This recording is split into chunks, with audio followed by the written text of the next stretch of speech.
Hello guys, welcome to KB Tutorials. So in this tutorial we are going to learn how we can handle a JSON which is coming from different sources in Catalan Studio.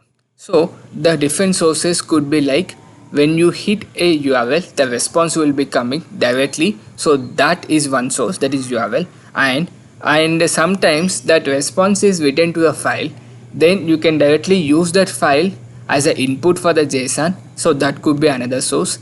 And other thing is like when you directly return a response to a variable, then how you can handle that. So these three things that I am going to show you in this tutorial. So first example is URL. So if you take this one, this is a classic example guys, where I have a URL here, and when I hit the URL I am getting the response. And if you see here, this is a JSON array response we are getting.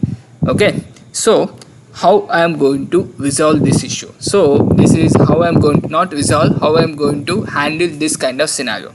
So here the response is coming, right? So this is a URL, so I'll be using the URL thing here. So if you go to my Catalan Studio, I'm using this java.net.url, and here JSON suppler I have imported. So I have created a object for that. And once you got this, instead of parse text, in my previous video I have used parse text there, where I am getting the response into a variable that I am going to show you in a little while. But here I am using parse and I am getting this that response from this URL. So for that I am indicating the Catalan, telling that that input is a URL by using new URL. Okay, so once you get that, I am writing into the list map, because it is a array list we are getting as a response. So I am writing into the list and I am trying to print it onto the console. Okay, so how we are going to handle this entire response is it's I have already implemented other video, there we can see that guys. So as of now you can see the script got executed, and you can see this entire response is written to the console properly, right? So when you have a URL, this is how you can implement, this is how you can use it, that URL scenario guys. And sometimes this response is written to a file. So in my case I have written this to a file and I am saving it to the desktop. Then using the file concept here, I am reading that as a JSON object as an input, then I am trying to pass it. Even here also, if you see my file, the file is a array, JSON array here. So I am using the list map and I am trying to print onto the console. So simple guys. So if I execute this scenario, now you can see like response came properly, and you can see we got the data. Okay, and let me try to give a different file name here.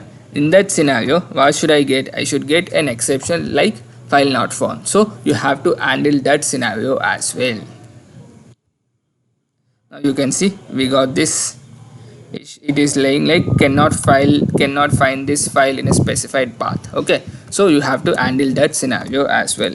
So till now we have covered two scenarios where we got the JSON as a URL, where I am using a URL concept. When I got a file, I am using a file concept, that is nothing but new file I am using. For URL I am using new URL. And there could be a scenario where you got the response into a variable, that is, let's say like a string here. So if you see this code here, I got the response into a string, and I'm trying to use that here. So JSON suppler I am assigning, then using the parse text here, where I have used parse method, here I am using parse text and I am passing that here. Okay, that response, that string here.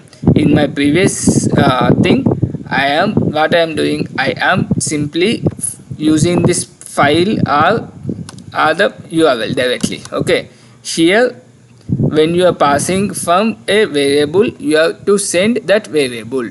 Okay, you have to send that variable. That's the only difference, guys. And also the method. For that string you are using parse text, for the file you are using parse, and also for the API response you are using parse. Okay, remaining everything is same. So let me execute this and show you the output.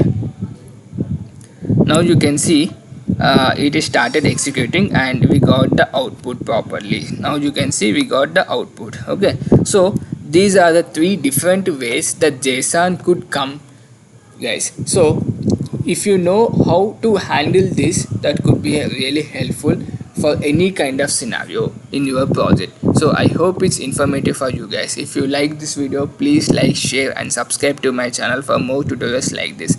I hope you understood the concepts clearly, and if you want me to implement this response again, let me know in a comment section so that I can help you more on this. Thank you so much for watching. Thank you.